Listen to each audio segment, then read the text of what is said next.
오늘 우리 본말송에서 오직 성령의 권능을 받으라 37번째 말씀입니다. 나는 주 예수의 이름을 위하여 라는 제목으로 같이 함께 은혜 받는 시간 갖도록 하겠습니다. 우리가 인생을 살아가면서 필요한 것들이 많이 있습니다. 공기도 필요하고 물도 필요하고 생존에 필요하죠. 돈도 필요합니다. 집도 필요합니다. 날씨가 이렇게 추워지면은 따뜻하게 살아야 되니까 뭐 석유도 필요하고 그리고 따뜻한 옷도 필요합니다. 당연히 먹을 것도 필요하겠죠. 근데 그것은 다 육신을 위한 것입니다. 육신을 위해서는 우리가 필요한 것들이 없으면 당장 힘드니까 열심히 그것을 위해서 일을 하든지 구하든지 합니다. 근데 여러분들 그 육신의 필요 못지않게 정말 우리 인생에 필요한 것이 있다면 그것은 바로 하나님의 은혜입니다. 은혜. 우리가 하나님의 은혜를 받지 않고서는 솔직히 세상을 살아갈 수가 없습니다. 그러니까 이 세상에서 가장 불쌍한 사람이 있다면 하나님의 은혜를 모르는 사람, 하나님의 은혜를 받지 못하는 사람, 바로 불신자들입니다. 그들은 이 세상에 태어나서 정말 짐승처럼 살다가 그렇게 본능에 살다가 결국은 죽어버리고 지옥에 갑니다. 가장 불쌍하고 가장 어찌 보면은 가슴 아픈 존재들이 예수를 알지 못하고 사는 사람들입니다. 우리는 하나님의 은혜가 풍성히 임해야 됩니다. 정말 그 하나님의 은혜를 우리가 충만히 받아야 됩니다. 그래야 우리가 인생을 행복하게, 기쁘게, 감사하게, 그렇게 살아갈 줄로 믿습니다.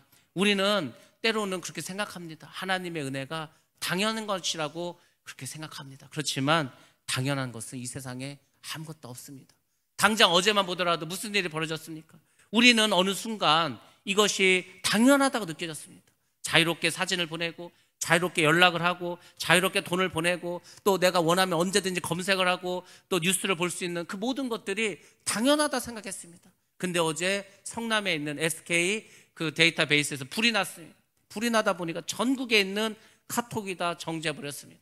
이메일도 보내지 못했습니다. 어제 우리가 주보를 보내야 되고 주보를 인쇄해야 되는데 그 메일로 다 보냈는데 메일이 뜨지 않으니까 이게 뭐 할 수가 없습니다. 그래서 여러 가지 방법을 통해서 결국은 주보를 우리가 인쇄하게 되었습니다. 사진도 뭐 찍어서 자유롭게 보내지 않았습니까? 외국에 있는 자녀들과 외국에 있는 친구들과 돈도 내지 않고 카톡으로 공짜로 전하지 않습니까? 얼굴을 보면서. 그걸 우리는 당연하게 생각했는데 어제 그런 화제가 일어나 보니까 당연한 것이 당연한 게 아니었습니다. 우리가 요즘 많은 사람들이 그런 찬양을 좋아합니다. 바로 은혜라고 하는 찬양을 많이 좋아하고 그리고 많이 부릅니다. 그 은혜라는 찬양의 가사가 무엇입니까? 내가 누려왔던 모든 것들이, 내가 지나왔던 모든 시간이, 내가 걸어왔던 모든 순간이 당연한 것 아니라 은혜였어. 우리는 당연한 줄 알았습니다. 내가 교회 다니고 내가 예배 드리고 내가 이렇게 살아가는 거 뭐 당연한 거 아니야? 그렇지 않습니다. 우리가 아침 되면 해가 뜹니다. 저녁이 되면 노을이 집니다. 봄이 되면 꽃이 만발합니다. 꽃향기가 가득 찹니다. 가을이 되면 단풍이 들고 그리고 열매가 맺습니다. 계절이 변하는 거, 뭐 10월달 되면 당연히 가을 되는 거 아니야? 그렇지만 그 당연한 것이 하나님의 은혜라는 것을 우리는 잊고 살아가고 있습니다. 우리가 살아가는 이 모든 것은 당연한 것이 하나도 없습니다. 오늘날 우리 자녀들이 깨달아야 할 것이 있습니다.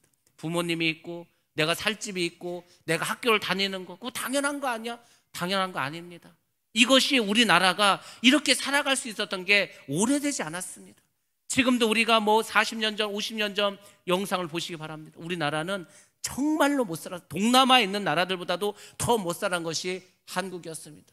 당연하게 부자 되지 않았습니다. 왜냐하면 그때 우리보다 잘 살았던 그 동남아 국가들은 지금도 여전히 못 살고 있습니다. 근데 우리는 잘 살지 않습니까? 이것이 다 하나님의 은혜라는 것입니다. 은혜라는 찬양의 마지막이 뭐라고 끝납니까?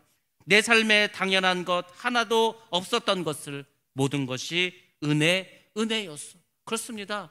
우리 삶의 모든 것은 하나도 당연한 것이 없습니다. 하나님이 우주를 만드시고 창조하시고 나를 이 땅에 태어나게 하시고 예수를 믿게 하시고 그리고 이렇게 나와서 주일날 예배드리게 하시는 이 모든 것들이 바로 은혜가 되는 줄로 믿습니다. 여러분 항상 기도하실 때마다 하나님 저에게 은혜를 주옵소서. 그 은혜로 내가 이 세상을 이기게 하옵소서. 그렇게 기도하시기 바랍니다. 자, 오늘 본 말씀 지난주에 이어서 계속해서 말씀드립니다. 예배소에서 이제 예배소에 있는 장로들을 밀레도로 불렀습니다. 그들에게 고별 설교를 했습니다. 마지막 부탁도 했습니다. 드디어 이제 사도 바울은 그들과 작별을 하게 됩니다. 이 작별을 하다는 말이 헬라어의 뜻은 이런 뜻을 갖고 있습니다. 찢어 놓는다. 여러분들이 누군가 작별을 해야 됩니다. 사랑하는 가족과 작별을 해야 됩니다. 사랑하는 사람과 이별을 해야 됩니다. 그 사람이 죽으면은 얼마나 우리가 가슴이 찢어집니까? 죽지 않더라도 정말 다시는 만날 수 없는 이별을 해야 된다면 얼마나 우리 마음이 어렵고 또 아쉽고 힘들겠습니까? 바로 사도 바울과 에베소의 그 장로들은 그렇게 가슴 아픈 작별을 하게 됩니다. 그리고 바울의 그 일행들은 이제 오랜 시간 배를 타고 예루살렘을 향해서 떠나가게 됩니다.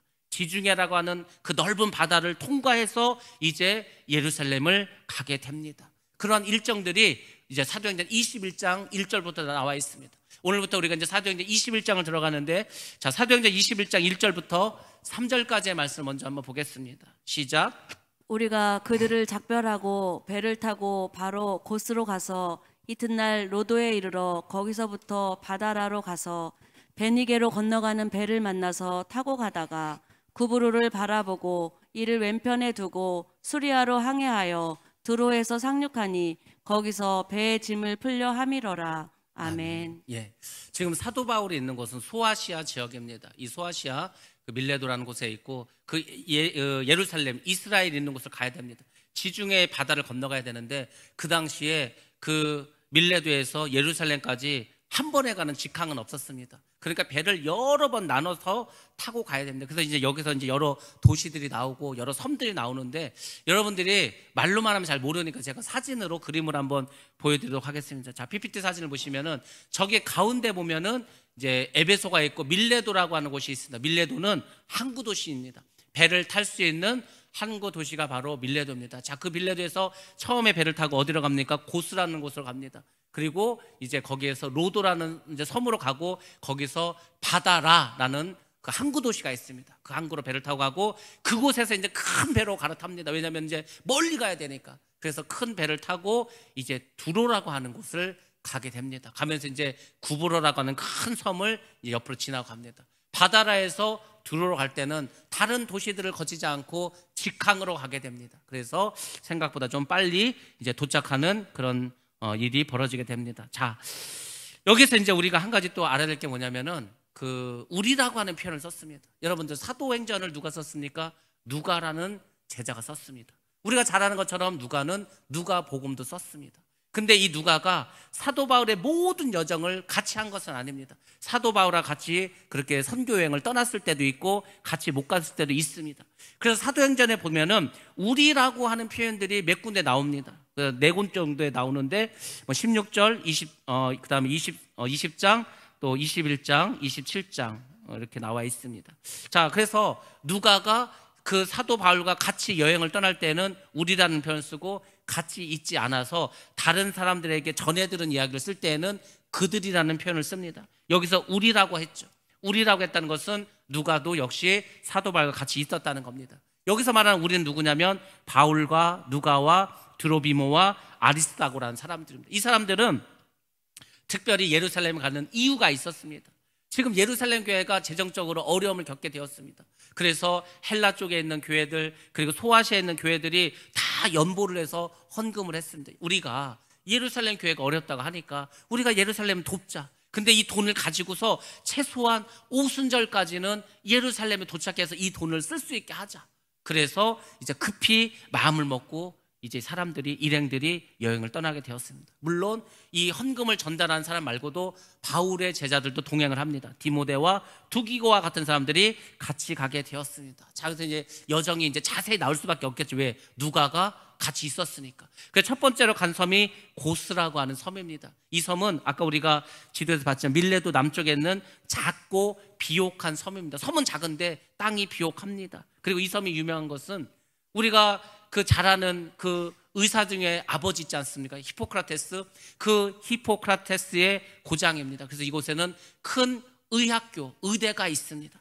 고스에서 또 배를 타고 로도라고 하는 섬으로 갔습니다. 거기는 장미의 섬이라고 합니다. 그래서 지금도 이 지중해 그 푸르른 바다에 섬이 있는데 장미꽃이 만발해 있어요. 얼마나 아름다운 섬이겠습니까? 그래서 지금도 여기는 큰 관광지로 유명한 곳입니다. 그리고 또 이 섬이 유명한 것은 여기에 세계 7대 불가 사이에 속하는 아폴로 신상이 있습니다. 그리스 신화에 아폴로라고 하는 그 제우스 신의 아들이 있는데 이 아폴로 신의 신상이 엄청나게 큽니다. 근데 이게 서 있는 것도 아니고 누워 있습니다. 지금도 있겠죠. 그래서 이것이 유명하고, 그리고 이제 거기서 배를 타고 바다라라는 항구로 가게 됩니다. 이 바다라는 큰 항구 도시입니다. 큰 배들이 정박하는 곳입니다. 왜냐하면 이 당시에는 비행기가 없습니다. 육상교통, 뭐 자동차도 없습니다. 육상으로 가면은 뭐 산을 넘어야 되기 때문에 너무 멀어요. 그래서 될 수 있으면 배를 타는데 여기는 큰 항구이기 때문에 큰 배들이 많습니다. 큰 배가 많다는 것은 무엇이죠? 먼 바다로 나갈 수 있다는 겁니다. 그래서 이제 바다라에 도착을 해서 거기서 두로로 가는 큰 배를 타게 됩니다. 자, 그 두로라는 이제 항구가 나오는데, 두로는 예루살렘에서 북쪽으로 쭉 올라가며 있는 항구 도시입니다. 성경에도 두로는 잘 나옵니다. 근데 두로만 나오는 게 아니고 두로는 항상 시돈이라고 하는 도시하고 같이 나옵니다. 이 베니게라는 곳에 있는 곳인데 오랜 항구 도시입니다. 이 베니게가 우리가 학교에서 배울 때는 베니케아라고 배웠는데, 이 사람들이 우리가 사용하는 알파벳 ABCD를 만들었던 사람이 베니게 사람들입니다. 그 사람들이 이 장사를 많이 하고 무역을 하다 보니까 뭐 글씨가 필요할 거 아닙니까? 그래서 알파벳을 만들었습니다. 이방인이고, 이 시돈과 두로는 항상 성경에서 대표적인 이교 도시였습니다. 번영하고 잘 살았지만 부패하고 우상숭배가 심한 곳이었습니다. 그래서 항상 성경에서는 책망의 대상이 되었던 것이 두로와 시돈입니다. 자, 근데 바다라에서 5일 동안 배를 타고 두로까지 오게 되었습니다. 뭐 우리가 생각할 때는 뭐 배를 타고 5일이나 갔을까? 근데 여러분들, 그 당시에는 우리가 지금 사용하는 그런 배처럼 무슨 뭐 프로펠러가 있는 것도 아니고, 범선처럼 큰 천을 해서 바람이 힘으로 가는 것도 아니고, 사람이 노저어가고 해류를 따라서 갑니다. 그러니까 5일 만에 갔다는 것은 굉장히 빨리 갔습니다. 아까 우리가 지도에서 봤지만은 다른 도시를 거쳐갔으면 훨씬 더 여정이 길었을 텐데 운이 좋게도 이거는 직항이었습니다. 바다라에서 두로까지 직항으로 가서 5일 만에 가게 되었습니다. 왜 다른 도시를 안 들리고 이렇게 직접 이렇게 두로로 갔을까? 여러 가지 이유가 있겠지만은 성경에 보면 이런 어떤 의미가 있습니다. 거기에 이제 짐을 실었는데 그 짐이 이제 어떤 건가 이렇게 학자들이 연구해 보니까 주로 과일과 곡식들이었다는 거죠. 특히 과일 같은 경우는 금방 상하지 않습니까? 그러니까 이 과일을 빨리 수송하기 위해서 다른 곳에 거치지 않고 아무튼 두로로 가게 되었습니다. 두로에 도착하게 되었습니다. 두로에 도착해서 이 사람들이, 이 바울 일행이 가장 먼저 한 일이 있다면은 그곳에 있는 제자들을 찾아봤다는 겁니다. 이곳에 과연 예수를 믿는 사람도 있을까? 찾아봤다는 것입니다. 이 찾다라는 말도 헬라 원뜻을 보면은 그냥 찾는 것이 아니고 수색하여 발견하다는 뜻입니다. 수색을 했다는 거예요. 여기 혹시 예수 믿는 사람 있습니까? 수소문을 하는 거예요. 그리고 거기 예수 믿는 사람 누군지도 모릅니다. 사전에 연락할 사람도 없었고 예수를 믿는 사람이 있는지도 몰랐습니다. 단지 수소문을 해서 두로에 기독교인이 있는가를 알아봤다는 거죠. 물론 두로에 언제 기독교가 들어갔고 어떻게 이 사람들이 예수를 믿었고 우리가 그것을 성경을 통해서 잘 알지는 못합니다. 근데 추측할 수 있는 것은 스데반 집사가 이 돌을 맞아 순교하지 않았습니까? 그때 예루살렘 교회에 많은 핍박이 있었습니다. 더 이상 예루살렘에서 신앙생활을 할 수 없는 사람들이 이제 이 두로와 시돈으로 이사를 갔습니다. 왜? 그곳은 항구 도시니까 일자리도 많고 먹고 살 게 있을 거 아닙니까? 그래서 예수를 믿었던 그 예루살렘에 있던 사람들이 두로에 가서 이렇게 예수를 믿는 사람들이 되지 않았을까? 아니면 사도 바울과 실라가 2차 전도여행을 했을 때 그때 복음을 받아들인 사람들이 이렇게 예수 믿는 사람들로 모여서 같이 예배를 드리지 않았을까? 그것은 알지 못하지만 아무튼 예수 믿는 사람들을 찾았습니다. 그리고 일주일을 그곳에서 두로에서 머물게 됩니다. 자, 우리가 계속해서 앞에서 얘기할 때 사도 바울이 빨리 예루살렘에 가기 위해서 그렇게 자기가 3차 전도 여행 동안 오랫동안 공들여 왔던 그 선교의 본고지 에베소도 가지 못해서 에베소에 있는 장로들을 밀레로로 내려오라고 해서 급히 가려고 그렇게 했는데 어떻게 여기서 일주일이나 이렇게 머물면서 편안하게 어떤 여유 있는 행보를 하게 되었을까? 이것은 아까 말씀드린 것처럼 그 바다라에서 두로까지 5일 만에 왔기 때문에 그래서 시간적인 여유가 좀 생기고 그래서 일주일을 머물게 되었습니다. 뭐 또 다른 이제 의견으로는 일주일을 머문 이유가 그 사도 바울이 타고 온 배가 있지 않습니까? 근데 그 배의 종점이 바로 두로라는 거예요. 그래서 이제 이 배가 다른 도시로 다시 가려면은 준비해야 될 게 있지 않습니까? 뭐 그래서 일주일을 머물지 않았나 이렇게 보는 분도 있고 또 아까 말씀드린 것처럼 이제 곡식과 과일을 싣고 왔습니다. 그러니까 이제 그걸 또 내려야 되겠죠. 이거 일일이 다 사람이 내려야 됩니다. 내렸습니다. 그러면 빈배로 갑니까? 다른 도시로 갈 때 또 짐을 채워야 될 거 아닙니까? 그러니까 이제 또 다른 짐을, 화물을 싣기 위해서 일주일 정도가 더 걸리지 않았을까, 이렇게 보기도 합니다. 아무튼 사도 바울이 이곳에서 두로에서 일주일을 머물게 된 것은 하나님의 섭리였습니다. 우리가 인생을 살아가면서 어떤 일을 경험하게 되면서 우연히 그렇게 됐다, 우연히 어떤 일이 생기고, 우연히 누굴 만나고, 이 세상에 우연은 없습니다. 우연이란 말은, 인연이란 말은 불교 용어입니다. 여러분들, 우리 예수 믿는 사람은 우연히도 없고 그리고 인연도 없습니다. 우리는 모든 것이 하나님의 섭리입니다. 하나님의 예정하십니다. 하나님께서 미리 다 계획하신 거. 그러니까 여기서 일주일을 머무는 게, 물론 뭐 짐을 싣고 내리고 그래서 일주일이 걸렸다고 하지만, 사실은 일주일을 머물 수밖에 없는 이유가 하나님에게 있었기 때문이라는 것입니다. 그것이 이제 지금부터 이야기가 나옵니다. 일주일을 머무는 동안에 이제 그곳에 두로에 있는 그 성도들이 다 모였을 거 아닙니까? 사도 바울 선생이 왔는데. 그래서 이제 말씀 듣고 기도를 했을 것입니다.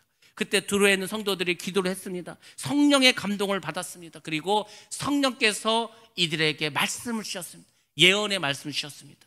근데 그것은 뭐냐면, 사도 바울이 예루살렘에 가면은 결박당한다는 겁니다. 감옥에 간다는 겁니다. 그래서 이 사람들이 정말 사도 바울을 사랑하는 마음으로 사도 바울에게 이야기합니다. 선생님, 예루살렘에 가지 마시기 바랍니다. 가면 큰일 납니다. 가면은 감옥에 가십니다. 너무 어려운 일이 기다리고 있습니다. 감옥에 가야 되니까 가지 말라고, 예루살렘 가면 안 된다고 말합니다. 자, 바울도 마찬가지입니다. 바울도 기도를 합니다. 성령께서 감동하셨습니다. 바울에게 성령이 말씀하십니다. 너는 예루살렘에 가야 한다. 사도 바울은 항상 하나님 뜻대로 움직였습니다. 하나님의 말씀대로 살아갔습니다. 성령의 인도하심을 받았습니다. 자, 그럼 여기서 문제가 생겼습니다. 그 두로의 성도들은 기도했을 때 사도 바울이 예루살렘에 가면 안 된다고 이야기를 합니다. 근데 사도 바울은 어떻게 합니까? 나는 예루살렘에 가야 한다고 그렇게 이야기합니다.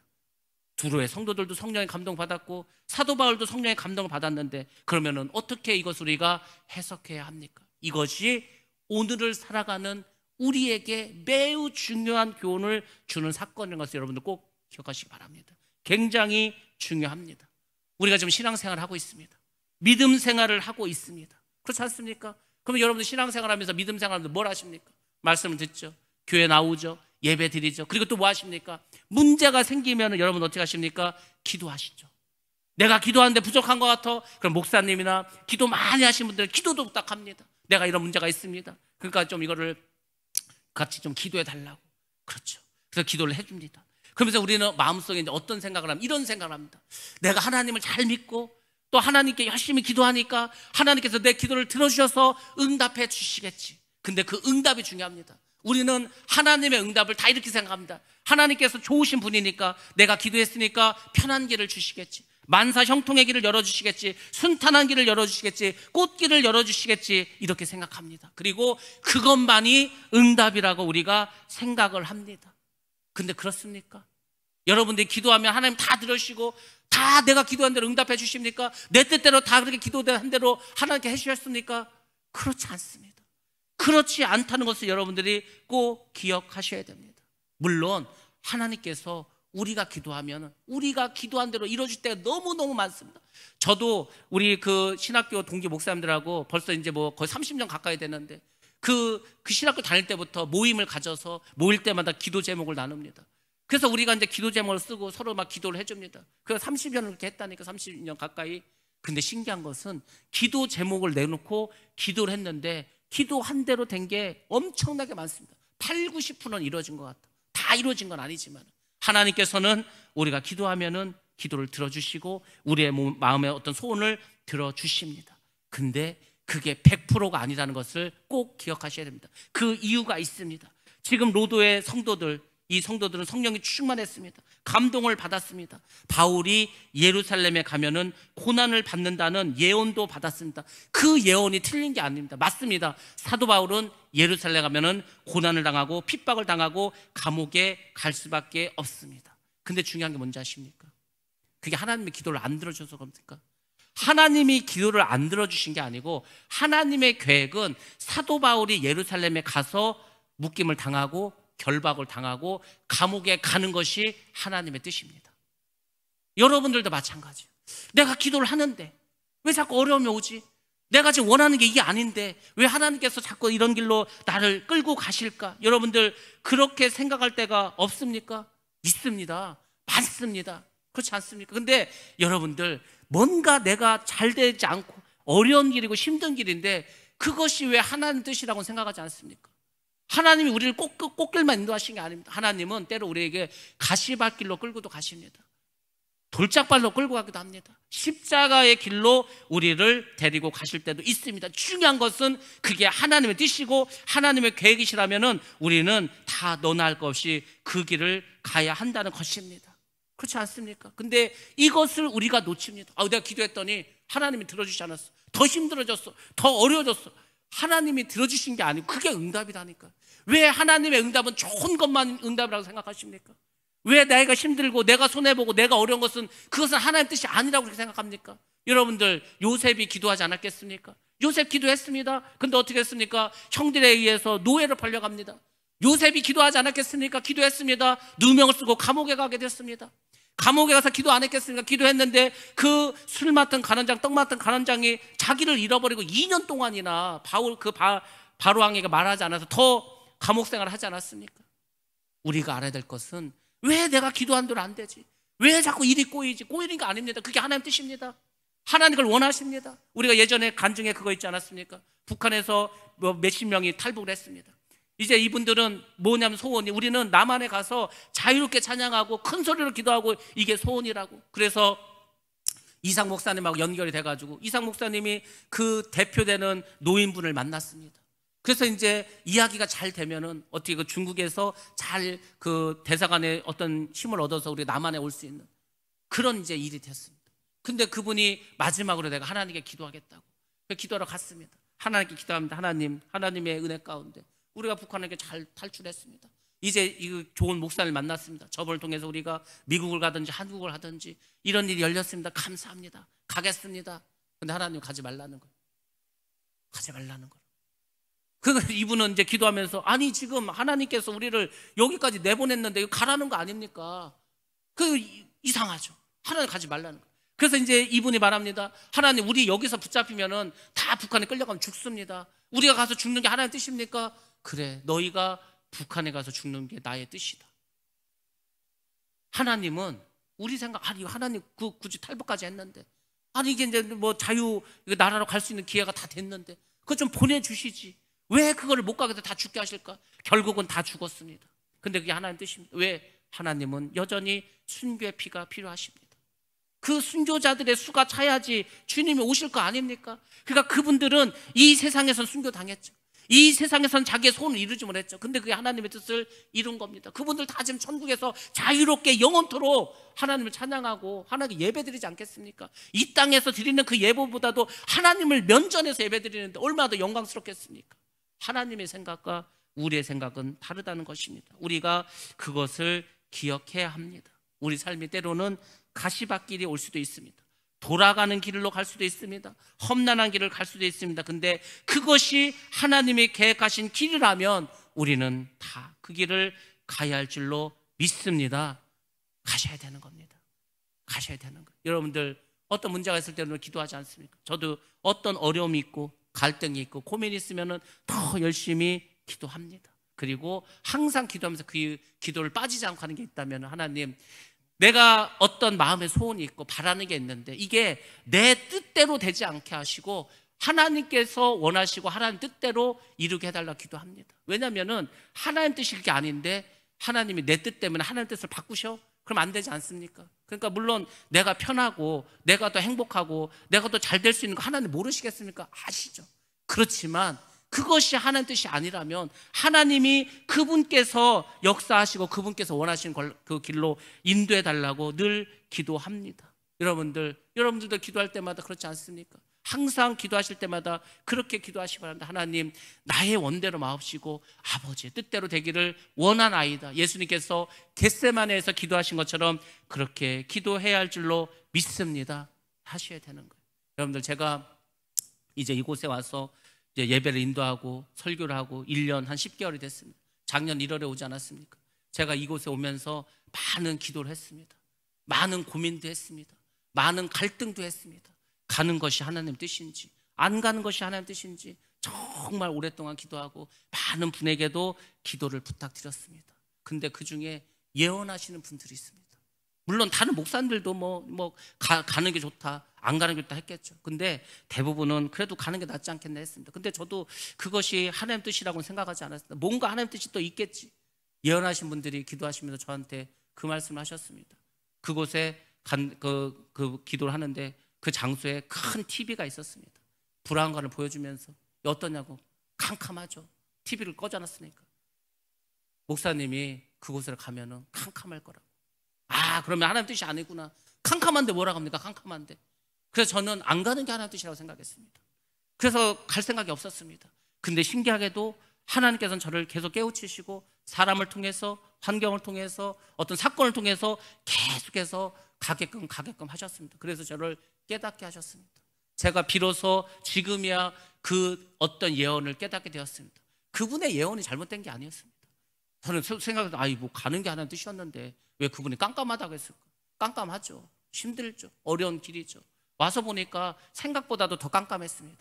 그럼에도 불구하고 이것이 하나님 뜻이었구나. 그래서 제가 오게 된 것입니다. 와서 이제 목회를 하고 여기서 이제 여러분들과 같이 신앙생활을 하고 있습니다. 근데 저에게 요새 어떤 생각이 하나 있습니다. 요새 제가 어떤 그 수요일날 요한계시록 하면서 계속 천국의 얘기를 하고 있지 않습니까? 그 천국의 얘기를 하면 당연히 나오는 게 뭡니까? 지옥 얘기도 나와야 되겠죠. 근데 우리가 지금 교회를 왜 나오신가요, 여러분들? 교회를 나오는 것은 딱 하나가 이유입니다. 천국 가려고 하는 거예요. 천국 가려고 교회를 나왔는데 별로 천국에 대한 관심이 없습니다. 그리고 이렇게 생각합니다. 나는 교회 다니니까 지옥은 안 가겠지. 그렇지 않습니다. 성경에 그런 말 없습니다. 정말 아버지의 뜻대로 행하는 자가 아버지의 나라로 간다 그랬지. 주여 주여 하는 자마다 간다고 하지 않았습니다. 근데 우리 너무 막연하게 너무 쉽게 생각하고 있지 않습니까? 여러분들이 그래서 제가 그 여러분들에게 그 지옥과 간증 그것도 좀 들어보시라고 올리지 않았습니까? 제가 그걸 올리면서 저는 그런 마음을 했습니다. 나도 지옥 갈 수 있다. 나도 지옥 갈 수 있어. 저도 지옥 갈 수 있으면은 여러분들도 지옥 갈 수 있는 분들 있지 않겠습니까? 예수를 믿었는데 지옥 가면 얼마나 억울합니까? 슬피 울며 이를 갈미지 않겠습니까? 그래서 제 마음속에 드는 생각이 있습니다. 우리가 다 천국에 가야 될 텐데, 믿지 않는 가족들도 다 예수 믿고 천국 가야 될 텐데, 그 천국의 고통을 모르니까, 그 지옥의 고통을 모르니까 사람들이 너무 이 지옥을 우습게 생각하고 있구나. 제가 지난 몇 주 전에 이 머리 검사를 하면서 20분 동안 기계 속에 들어가 있다고 하지 않았습니까? 저는 그 20분이 정말 지옥이었습니다. 저는 폐소공포증이 있기 때문에 좁은 데에 못 들어가 있습니다. 근데 그 기계 속에 들어가서 시끄러운 소리, 막 귀를 막아도 소리가 나죠. 눈을 뜨니까 바로 위에 기가 있으니까 눈도 못 뜨겠죠. 몸을 다 묶어놨으니까 몸도 못 움직이죠. 얼마나 힘들었는지. 그 20분이 정말 이거 누르고 싶었어요. 힘들면 누르라고 뭘 줬는데, 근데 그걸 누르면 처음부터 다시 시작해야 된다니 어떻게 합니까? 그 누르지도 못하고 그 지옥과 같은 20분을 견뎠습니다. 그러면서 제 속에서 무슨 생각이 있다 그랬어요. 20분이 이렇게 힘든데 지옥 가면 영원히 이거보다 더 큰 고통을 겪을 텐데 내가 정말 지옥 가서는 안 되겠다. 그 생각을 했다고 하지 않았습니까? 그 생각을 계속하고 예배를 드리고 말씀을 준비하면서 계속 천국과 지옥을 생각합니다. 그러다가 이제 요새는 무슨 생각을 하냐면은 제가 그런 생각을 했습니다. 제가 죽었습니다. 관 속에 들어갔습니다. 관 속에 들어가서 저를 이제 화장터에 데려가서 그 화장터 이제 불구덩이 속에 집어넣으려고 합니다. 근데 그때 제가 깨버렸어. 차라리 죽어 있으면 됐는데. 그럼 생각해 보시고 관 속에 있으니까 얼마나 답답하니까. 꽉 묶여버렸는데 거기다 뜨거운 물이 올라옵니다. 그 고통이 막 너무 강하게 오는 거예요. 그럼 또 느낍니다. 지옥은 이거보다 더 힘들 텐데. 저는요, 만약에 정말 그런 일이 벌어진다면은 불에 타 죽는 게 아니고 답답해서 속이 터져 죽을 것 같습니다. 너무 힘들고 고통스러워서. 그 지옥의 고통을 느낀다면 여러분들이 그 신앙생활을 대충 하겠습니까? 제가 어제 잤는데 오늘 새벽에 너무너무 답답해서 깼어요. 새벽 4시였습니다. 근데 너무 답답해서 숨 쉴 수 없을 것 같아요. 지금 아까 말씀드린 것처럼 정말 관 속에 들어갔는데 막 불이 나는 것 같이 너무 답답했어요. 하나님 왜 이런 마음을 주십니까? 왜 저를 이렇게 하십니까? 저를 깨우셔서 제가 견딜 수가 없었습니다. 그래서 올라왔어요. 그래서 이 자리에 앉아서 기도를 했습니다. 한참을 기도했어요. 한참을 기도하면서 하나님께서 하나님의 마음이 무언지, 왜 저에게 이런 일을 벌이셨는지, 하나님이 왜 저에게 지금 주시고자 하는 메시지가 뭔지 알게 해달라고 했습니다. 그때 하나님께서 저에게 주신 마음은 뭐였냐면은 너희가 공감을 못한다는 공감. 여러분들 우리 공감이라는 말 알지 않습니까? 공감은 뭐냐면은 그 사람과 같은 생각을 하는 거예요. 그 사람과 같은 감정을 느끼는 겁니다. 제가 그렇지 않습니까? 목사다 보니까 여러 이제 그 연락을 듣습니다. 누가 아프니까 기도해달라고, 누가 지금 문제가 있으니까 기도해달라고, 누가 어려움이 있으니까 기도해달라고. 그러면 알겠다고 할 때 늘 그 생각을 합니다. 그러면서 이제 저도 생각하죠. 그분이 이번에 또 입원을 해가지고 주사를 맞는데 얼마나 아프실까. 그 주사, 항암 주사를 맞으면은 밥도 먹지 못하고 그 고통 가운데 그냥 힘도 하나도 없고 그게 뭐 언제 끝날지도 못하고 3주마다 가서 입원해서 맞을 때 얼마나 아프실까. 그 아픔이 제 아픔으로 다가옵니다. 또 우리 박 집사님 또 자꾸 폐에 물이 차고 또 그 약을 먹으면 뭐 구토라고 밥을 못 먹고 약을 먹자니 힘들고 안 먹자니 여러분들 폐에 물이 차면은 물에 빠진 거하고 똑같은 거 아니고 숨을 쉬겠습니까? 여러분들 숨 못 쉬는 고통이 얼마나 큰지 아십니까? 근데 그거를 수시로 느껴야 돼요. 얼마나 고통 속에 왔다 갔다 하면서 그분의 육신의 고통이 저에게 느껴지는 겁니다. 또 우리 성도들 가운데 마음이 힘든 분들 얼마나 많아요. 여러분들 지금 뭐 마음이 편하십니까? 마음의 고통으로 시기당하고 뭐 어떤 오해로 통해서 막 어떤 뭐 공격을 당하고 말할 수 없는 그런 어떤 마음의 고통들 가지고 살고 있지 않습니까? 또 해결되지 않은 영혼의 문제들, 이 영혼의 문제들 때문에 고통스러운 분들 얼마나 많습니까? 그러니까 그런 모든 것들이 저에게 이런 답답함으로 고통으로 다가왔어요. 근데 하나님 말씀하십니다. 너는 그들의 그 고통을 공감하고 있냐는 거예요. 그들의 아픔을 느끼고 있냐는 거예요. 여러분들 우리가 사랑하자 사랑하자 말로만 하면 뭔 의미가 있습니까? 아무 의미가 없습니다. 그 사람의 입장에서 생각해 봐야 됩니다.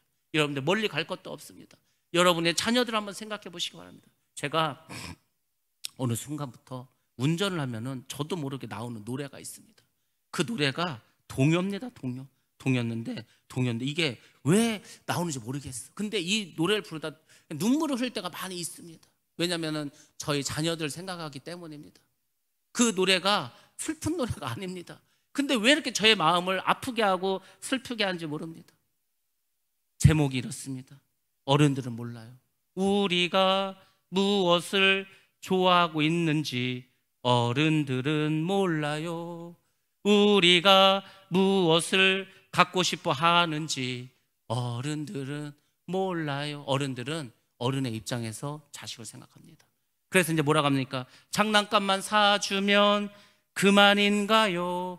예쁜 옷만 입혀주면 그만인가요? 어른들은 돈 주고 야 오늘 바쁘니까 너 혼자 그냥 저녁 먹어라, 짜장면 시켜 먹고 피자 사 먹어라, 치킨 사 먹어라. 그럼 그게 다라고 생각을 합니다. 그러면 부모로서 역할을 다 했다고 생각합니다. 근데 그게 아닙니다. 어른들은 몰라요. 아무것도 몰라요. 딱 이 부분이 나오면 제가 이제 눈물이 납니다. 마음이 아파서 그러는 건데 자녀들은 마음이 아프다는 거. 아니 내 자식이 왜 마음이 아프지? 내가 이렇게 잘해주는데 먹을 것도 사주고 옷도 사주고 장난감도 다 하는데 왜 마음이 아프지? 언제나 혼자이고 외로운 우리들을 따뜻하게 감싸주세요. 아이들은 외롭다는 겁니다. 왜 아이들은 혼자라는 것입니다. 그리고 2절에 가면 이렇게 나옵니다. 그 부분이 귀찮다고 야단치면 그만인가요? 여러분들 자녀 키우면서 얼마나 많이 야단쳤습니다.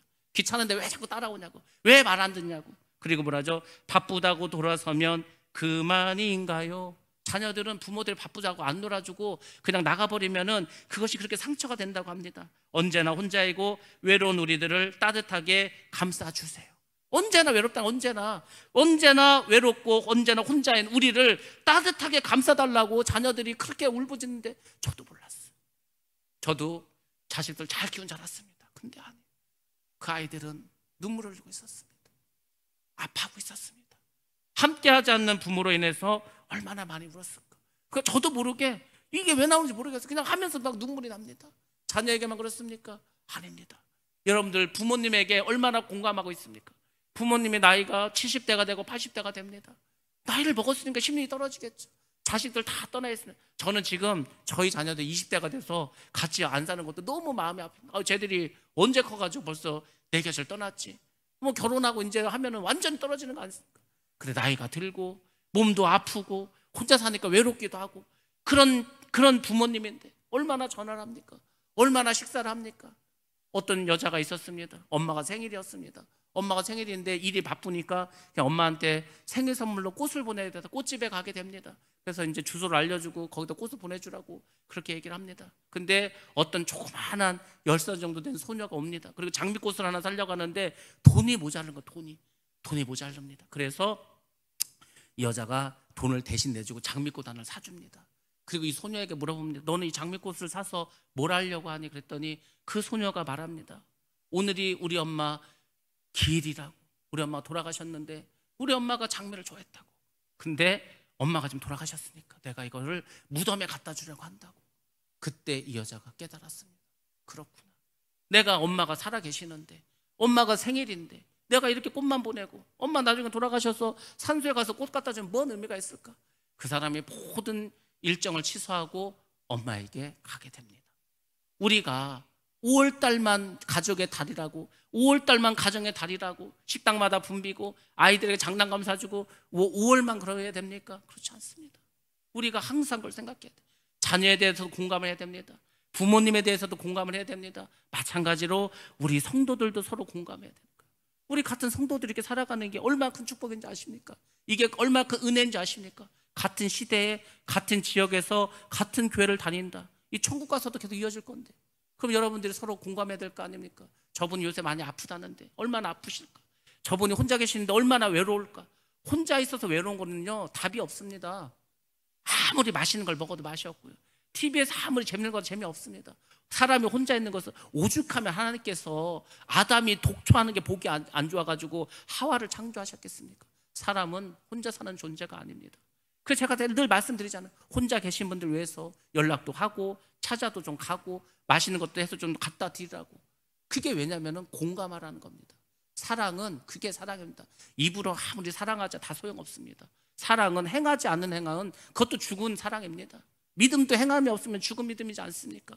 하나님께서 저에게 그걸 말씀하시는 거예요. 너희가 서로 공감하라는 거예요. 서로 마음을, 서로의 마음을 깨달으라는 거예요. 아픈 사람의 아픔을 같이 느끼고 외로운 사람의 외로움을 같이 느끼고 그렇게 하라는 것이 하나님의 마음이었습니다. 그래서 저는 저를 그렇게 답답하게 깨우셔가지고 그렇게 기도하게 해주셨다는 것을 제가 오늘 아침에 깨닫게 되었습니다.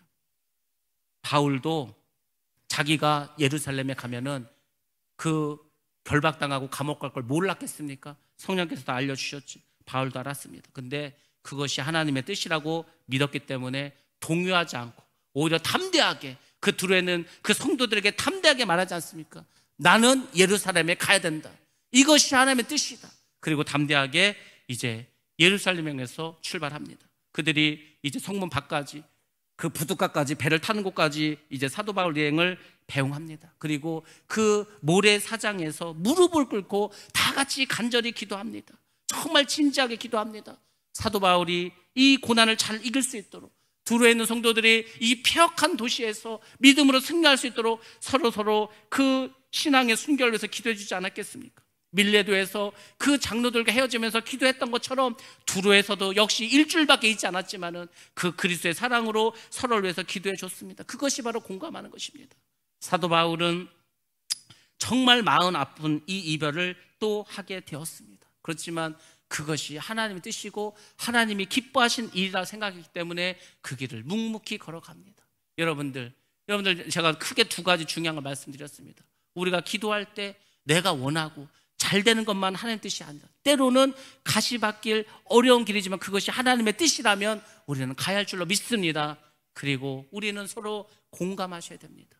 정말로 그 아픈 사람의 마음을 깨달으셔야 돼요. 얼마나 아플까? 저도 아프니까요. 이거는 뭐 말할 수 없습니다. 특히 자다가 새벽에 아프면은 이거는 답이 없습니다. 자는 사람 깨울 수도 없고 그런 것입니다. 그러니까 여러분들 아픈 분들 위해서 정말 기도도 해주시고 기도만 하지 말고 그분들을 정말 안부도 좀 전해주고 또 전화도 해드리고 신방도 좀 하시고 그렇게 하시기 바랍니다. 그리고 외롭게 사시는 분들, 어려움이 있는 분들 다 그렇게 서로 은혜를 나누시기 바랍니다.